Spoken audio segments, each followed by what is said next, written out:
les capacités des forces de défense en situation réelle, sur terrain. En se battant. Ah, bien sûr, mais ils sont combien? Ils doivent être à nos côtés. Donc, ils sont combien, monsieur?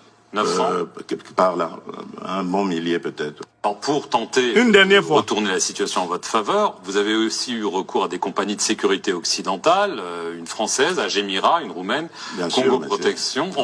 Bien sûr, c'est pour renforcer les capacités. Ce sont des experts, attention, ce sont des experts qui sont eux-mêmes, qui ont eux-mêmes des carrières de forces spéciales, de commando, etc., et dont la mission est de renforcer les capacités des forces de défense en situation réelle, sur terrain. En se battant. Ah, bien sûr, mais ils sont combien? Ils doivent être à nos côtés. Donc, ils sont combien, monsieur? 900 par là, un bon millier peut-être. Pour tenter de... Très bien. Je vous ai fait écouter 3 fois la vidéo pour que vous soyez sûr d'avoir bien entendu. Les journalistes français, je crois que c'est Marc Perelman qui interroge là Félix Tshisekedi, lui disent, pour renforcer la défense de son pays, il a fait venir des compagnies de sécurité. Des compagnies de sécurité privées. Vous avez entendu le mot compagnie de sécurité privée. Vous savez ce que ça veut dire en français simple? Société de mercenaires. Et on nous cite 2 sociétés de mercenaires que Tshisekedi a fait venir au Congo. Vous avez noté les noms? Écrivez le premier nom. Agemira. Agemira. A-G-E-M-I-R-A. Cette société de mercenaires, vous savez de quel pays elle est? Écrivez le nom de l'origine de la société. C'est une société de mercenaires français qui s'appelle Agemira. D'accord? Est-ce que vous avez noté l'information? Tshisekedi a fait venir des mercenaires français pour défendre son régime en République démocratique du Congo. Il y a une deuxième information très intéressante, c'est leur nombre. Ils sont combien? Tshisekedi avoue qu'ils sont 1 millier. Ils sont combien et qu'est-ce qu'ils font? Tshisekedi dit que ce sont des experts, mais ils sont aussi là pour se battre. C'est-à-dire qu'ils participent au combat. Donc ce sont des mercenaires pleins. Des soldats payés pour mener le combat pour le compte de leur payeur, Tshisekedi. On nous parle d'une deuxième société de mercenaires qui s'appelle Congo Sécurité, mais c'est une société roumaine, la Roumanie. Donc on nous dit que les Roumains aussi ont une société de mercenaires au Congo. D'accord? Alors moi quand j'ai écouté cette information, je me suis dit il me faut faire une analyse en 3 moments. Premier moment, c'est donc faux. La propagande occidentale en général, française en particulier, qui a consisté à dire qu'il n'y a que la société militaire privée ou la société de mercenaires Wagner qui était en Afrique. Les Françaises et les Français qui m'écoutent doivent noter qu'il y a davantage de sociétés militaires privées, de sociétés de mercenaires français en Afrique qu'il y en a de Russes. Écrivez ça. Et puis, nous avons étudié le problème dans le monde. Il y a beaucoup plus de sociétés de mercenaires occidentales dans le monde qu'il n'y a de sociétés de mercenaires de n'importe quel autre continent. L'Occident est le plus grand pourvoyeur de mercenaires sur la Terre. Écrivez ça. C'est une information scientifique. Vous voyez, ça c'est le premier point. Deuxième point, ils viennent combattre au Congo. Ils combattent au Congo. Mais est-ce que vous pensez que c'est la première fois que des mercenaires français combattent au Congo? Étudiez l'histoire du Congo du XXe siècle. Plusieurs fois, l'armée française et l'armée belge sont venus sauver le régime dictatorial de Mobutu. Ce n'est pas la première fois. Et bien souvent, l'armée française et l'armée belge sont intervenus en utilisant des mercenaires. Le fameux Bob Denard, il a été au Katanga. Ceux qui ont même assassiné Patrice Lumumba, c'était des mercenaires belges, des mercenaires occidentaux. Mélangés à des soldats d'armée régulière. D'accord? Donc le Congo a toujours été, et l'Afrique a toujours été, un terrain de jeu pour des sociétés de mercenaires occidentaux. Avant l'apparition de la fameuse société Wagner, l'Afrique a connu des mercenaires occidentaux de tous les poils.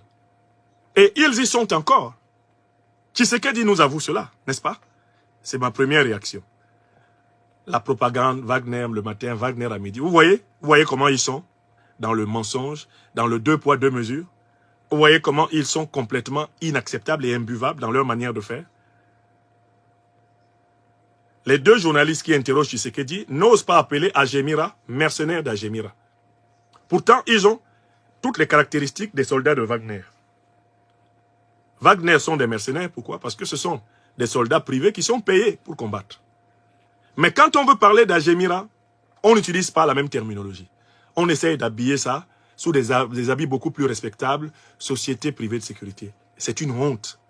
Et c'est un manque de respect pour l'intelligence des citoyens du monde entier, africains et français.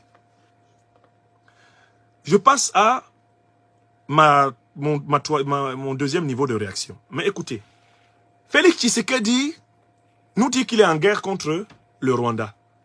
C'est le Rwanda qui arme le M23 pour attaquer le Congo. Dans quel but? Mais c'est pour piller l'or, le diamant, les richesses du Congo. Et à qui le Rwanda vend-il toutes ces richesses? Mais aux grandes puissances occidentales, principalement. Qui arme le Rwanda? Les grandes puissances occidentales. C'est-à-dire les États-Unis, la Grande-Bretagne, la France. D'accord? Sous Nicolas Sarkozy, les choses étaient très claires. Nicolas Sarkozy a clairement affiché son soutien à Kagame. Et il a même soutenu Kagame récemment en disant que Kagame avait le droit de revendiquer une part du territoire congolais parce que le Rwanda a un tout petit territoire avec une grosse population, alors que la RDC a un très grand territoire avec une petite population. Sarkozy a clairement proposé que la RDC donne son territoire au Rwanda pour que le Rwanda le peuple. C'est Sarkozy, il l'a dit publiquement. Autrement dit, en fait, les dirigeants français soutiennent Kagame. Mais, pour se protéger de Kagame, Tshisekedi prend des mercenaires français. Je recommence, il faut que vous compreniez la contradiction. Les dirigeants français soutiennent Kagame. Kagame qui attaque le Congo et qui veut renverser Tshisekedi. Parce que Tshisekedi ne le laisse pas piller allègrement le Congo. Ok, d'accord. Tshisekedi, pour se protéger de Kagame, prend des mercenaires français. Lesquels mercenaires agissent sous le contrôle des dirigeants français. Parce que c'est une société de mercenaires français et rend des comptes en France. Comme la société de mercenaires russes rend des comptes en Russie. Comme n'importe quelle société de mercenaires, vous rendez des comptes là où vous avez vos autorités. Oui ou non? Alors je vous pose la question suivante. Est-ce que Tshisekedi est un véritable patriote congolais? Au regard de cette information, il prétend défendre le Congo contre l'invasion rwandaise à travers le cheval de Troie du M23. Mais alors que la France, la Grande-Bretagne, les États-Unis sont derrière le Rwanda, lui, Tshisekedi, se défend du Rwanda par des Français. Donc on se rend très bien compte que Tshisekedi joue volontiers à un jeu. C'est celui de la déstabilisation permanente du Congo. Parce que ce sont les mêmes qui attaquent le Congo qui protègent Tshisekedi. Or là, vous avez exactement la démonstration de ce que je vous ai déjà expliqué, diviser pour mieux régner. C'est cette méthode qui est utilisée au Sahel par les mêmes puissances. Elles veulent aider les États à combattre le terrorisme et elles aident les terroristes à combattre les États. Elles veulent aider, soi-disant, les États à combattre les terroristes, mais les mêmes puissances aident les terroristes à combattre les États. Et comme cela, il y a un chaos permanent qui leur permet de s'imposer et de se maintenir dans l'indispensabilité. Quand j'ai regardé cette vidéo, j'ai compris jusqu'à quel point je ne m'étais pas trompé sur Tshisekedi. Tshisekedi ne mérite la confiance d'aucune Congolaise, d'aucun Congolais. Si Tshisekedi voulait véritablement libérer le Congo, il chercherait le soutien de forces étrangères non alliées à Kagame.